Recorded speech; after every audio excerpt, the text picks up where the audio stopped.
E se um calendário fosse mais do que só marcar dias? Se ele fosse, na verdade, um roteiro para a vida de todo um povo?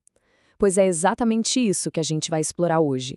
Um antigo ciclo anual que mistura trabalho, fé, festa e que dá um ritmo sagrado para a vida inteira. Bom, o nosso caminho vai ser o seguinte: a gente começa entendendo o pulso de tudo, o ritmo sagrado da semana.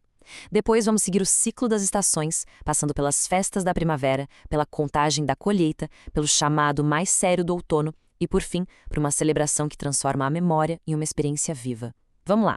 A primeira coisa que a gente precisa entender é que não estamos falando de feriados comuns. Pense nesses dias como compromissos marcados com o divino. São momentos que não só quebram a rotina do ano, mas que dão um sentido para a vida de toda a comunidade. E a base de tudo está aqui, nesse versículo. A própria fonte divina define esses eventos como santas convocações. É uma expressão bem forte, né? Mas o que quer dizer, na prática, ser convocado para um momento santo? Uma santa convocação, então, é basicamente um chamado para todo mundo parar o que está fazendo. É aquele momento em que a comunidade inteira se junta, não por uma decisão de cada um, mas como um só corpo para um propósito religioso. A fé aqui é uma coisa pública, compartilhada. E antes mesmo de olhar para as grandes festas do ano, a gente precisa pegar o ritmo básico de tudo: o sábado. A fórmula é muito simples, mas poderosa: 6 dias de trabalho. E aí, uma pausa total. Um dia de descanso completo. Uma interrupção sagrada na produção para todo mundo, sem exceção. E quando a gente dá um passo para trás e olha o ano todo, um padrão bem interessante aparece. As festas mais importantes não estão espalhadas de qualquer jeito. Elas se concentram em dois grandes momentos: a primavera, logo no primeiro mês, e o outono, no sétimo mês. Quase como um espelho do próprio ciclo da natureza. Então vamos mergulhar na primeira grande temporada de celebrações que chega junto com as flores da primavera, bem no comecinho do ano sagrado. O ano sagrado já começa com tudo, com duas festas que são praticamente coladas uma na outra, celebrando a libertação e um novo começo, a Páscoa e a festa dos pães ázimos. Olha que interessante a sequência aqui. No dia 14 do mês tem a Páscoa. E sem pausa nenhuma, já no dia 15, começa uma semana inteira da festa dos pães ázimos. Uma festa marcada por um alimento simbólico, o pão sem fermento, e com 2 dias de descanso obrigatório, um no comecinho e outro no final. Depois de reviver essa história de libertação, o calendário conecta todo mundo diretamente com a terra. Agora, as celebrações são sobre o ciclo da colheita, um tempo de agradecer pelo que o solo produz. Sabe, o primeiro gesto da colheita não é para consumo próprio. É um ato de fé. O primeiro feixe, um molho, é separado e entregue. É um símbolo muito forte que basicamente diz: a gente reconhece que tudo isso vem de uma fonte maior e para essa fonte a gente dedica o comecinho da nossa fartura. E é aqui que a gente vê como uma festa se amarra na outra. A oferta das primícias não é um evento isolado. Ela dá o start num cronômetro sagrado. Começa uma contagem de 50 dias, criando toda uma expectativa para a próxima grande festa da colheita. E no 50º dia, a gratidão explode numa festa imensa.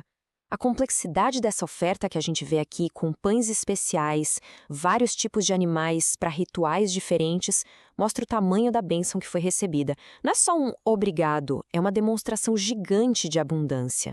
E o mais incrível é que, bem no meio dessas regras todas sobre a colheita, aparece esse mandamento aqui. Ou seja, o ponto crucial é que celebrar a fartura está totalmente ligado ao dever de cuidar de quem precisa. Deixar uma parte da colheita para os pobres, para os estrangeiros. Ritual e justiça social andam de mãos dadas. Agora, a gente muda o foco.